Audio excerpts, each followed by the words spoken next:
Mengenal Batobo. Batobo berasal dari bahasa daerah Bangkinang Riau. Nama Batobo diambil dari tradisi gotong royong dalam mengerjakan sawah yang berkembang luas di wilayah Bangkinang Riau. Batobo memiliki filosofi bahwa kegiatan yang berat akan mudah untuk diselesaikan bila dikerjakan secara bersama-sama. Video tradisi Batobo.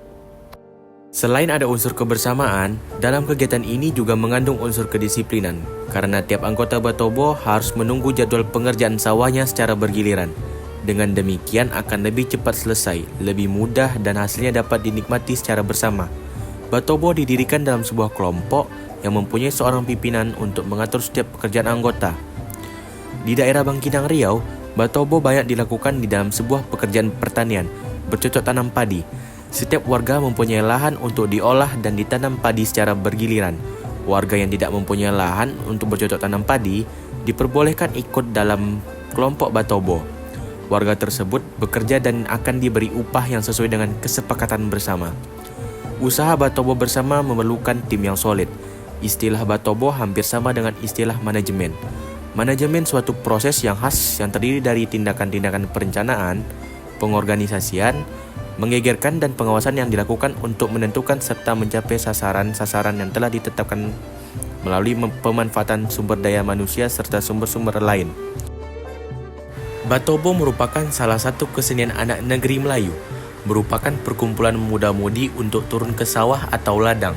Batobo salah satu tradisi budaya masa lampau yang ada di daerah Kampar dan Kuantan Singi. Biasanya kegiatan dilakukan pada musim turun ke sawah atau ladang yang diiringi dengan bunyi-bunyian oleh kesenian tradisi. Dan pada masa panen hasil sawah dan ladang dinamakan acara penutupan Batobo, diadakan tradisi makan bersama doa. Diramaikan dengan malam kesenian seperti randai atau saluang. Dalam hal ini bisa kita pahami walaupun kegiatan Batobo yang di daerah Riau namun erat juga kaitannya dengan adat orang Minang. Hal ini kita lihat dalam acara hiburan memakai tradisi randai orang Minang. Yang selanjutnya akan dilanjutkan oleh Andika. Sejarah masuknya Batobo. Sejarah bagaimana masuknya Batobo di rantau Kuantan tidak diketahui secara pasti karena orang yang sudah tua telah banyak meninggal dunia. Sejarah Batobo hanya diketahui oleh golongan tua, sedangkan golongan muda hanya mengetahui tentang Batobo secara umumnya saja. Masyarakat Kuansing saat sekarang hanya mengikuti pelaksanaan sistem sosial Batobo dari cara terdahulu. Awalnya, Batobo hanya dilakukan oleh kaum perempuan karena laki-laki tidak menetap di kampung sehingga urusan pertanian diserahkan sepenuhnya kepada perempuan. Batobo yang anggotanya perempuan ini disebut Tobo Induo atau Tobo Ibu-Ibu. Kemudian berkembang dengan adanya Tobo Bujang yang beranggotakan laki-laki. Kemudian berkembang lagi dengan adanya Batobo Bujang Gadih atau Tobo Campuran yang anggotanya terdiri laki-laki dan perempuan. Memeriahkan tradisi Batobo. Dalam melaksanakan tradisi atau upacara adat Batobo, ada beberapa acara untuk memeriahkannya. Di antaranya adalah tari Batobo dan nyanyian pantun.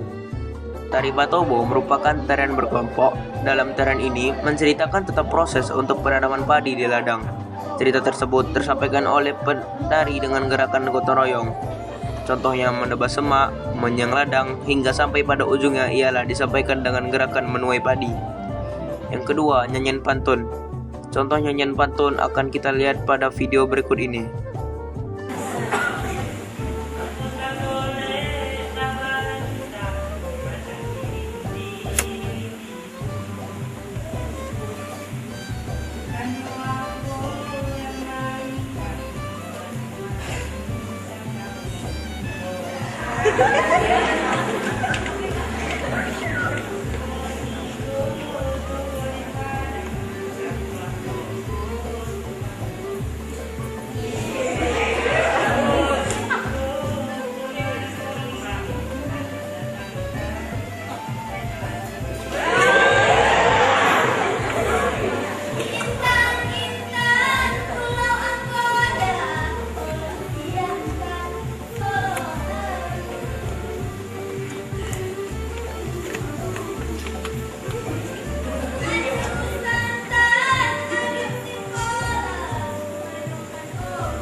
Yang selanjutnya akan dilanjutkan oleh Faras.